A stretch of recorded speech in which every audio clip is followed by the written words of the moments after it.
आपने अक्सर यह बात देखी होगी, क्लास 12th में या 11th में, जब भी आपके 10th में बोर्ड के एग्जाम रहे होंगे, तो जिन पेपर्स में 7 छुट्टियां रहती हैं उनमें आखिरी के 3 दिन ही पढ़ाई होती है। बाकी के शुरू के 4 दिन तो सिर्फ माहौल बनता रहता है कि पढ़ाई कर लें। ठीक है, तो कई लोग बहुत परेशान रहते हैं, उन्हें लगता है हम ये भी कर लें, हम ये भी कर लें, हम किताब भी लगा लें, हम क्लास नोट्स भी कर लें, केटी के भी पढ़ लें, है ना। जो आदमी जितना भटकता है वो कहीं नहीं पहुंचता, क्योंकि भटकाव में जिंदगी कभी मंजिल तक नहीं पहुंचती। वो आदमी सिर्फ भटकता रहता है। राह पकड़ तू एक चला चल पा जाएगा अपनी मधुशाला। ये बात याद रखें। आप हमेशा एक टीचर को, उसके गिवन होमवर्क को, उसकी बातों को फॉलो करते चलें, हमेशा अपनी मंजिल तक पहुंचेंगे। लेकिन अगर आप सोच रहे हैं मैं इसकी भी सुन लूं, उसकी भी मान लूं, उसको भी देख लूं, है ना, तो फिर आप सिर्फ भटकते रहेंगे, आप सिर्फ भटकते रहेंगे, आप कभी भी अपनी मंजिल तक नहीं पहुंचेंगे। राह पकड़ तू एक चला चल पा जाएगा अपनी मधुशाला। ये हमेशा याद रखें, यह बात हमेशा याद रखें। ठीक है, यह बात हमेशा याद रखें। और एक चीज और, जितना ज्यादा समय आपको मिलेगा पढ़ने के लिए, तो एक चीज याद रखिएगा, जितना ज्यादा समय होता है उतना ही ज्यादा समय बर्बाद भी होता है।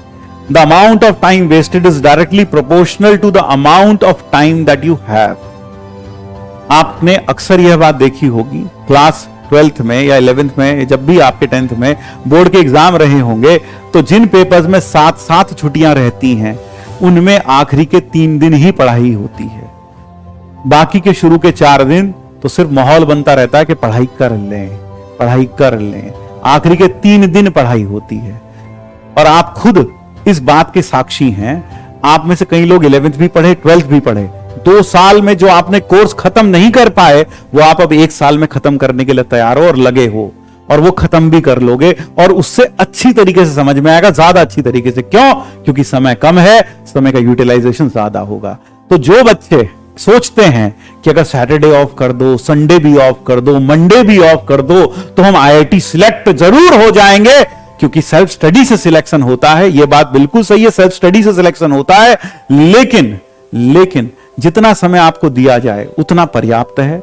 इस समय में आप अच्छे से पढ़ाई करें। अगर बिल्कुल ही ऐसा लग रहा है कि संडे भी छुट्टी हो जाए, मंडे भी और ट्यूसडे भी छुट्टी हो जाए, तो बेटा तू ऑनलाइन पढ़ना ही छोड़ दे, घर में बैठकर तू वीडियो देखना छोड़ दे, तू अपने आप तैयारी कर और सिलेक्ट हो जा। तू अपने आप तैयारी कर और सिलेक्ट हो जा। ठीक है ना, छोड़ दे।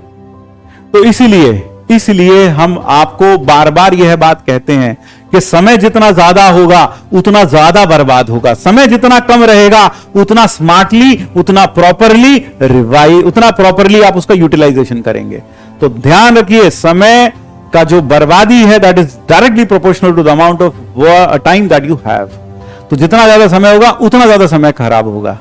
अब जैसे कल छुट्टी थी, तो तुम में से बहुत सारे बच्चों ने, मैं सबकी नहीं कहता, बहुत सारे बच्चों ने, पक्की बात है, वो पूरा समय बर्बाद कर दिया होगा।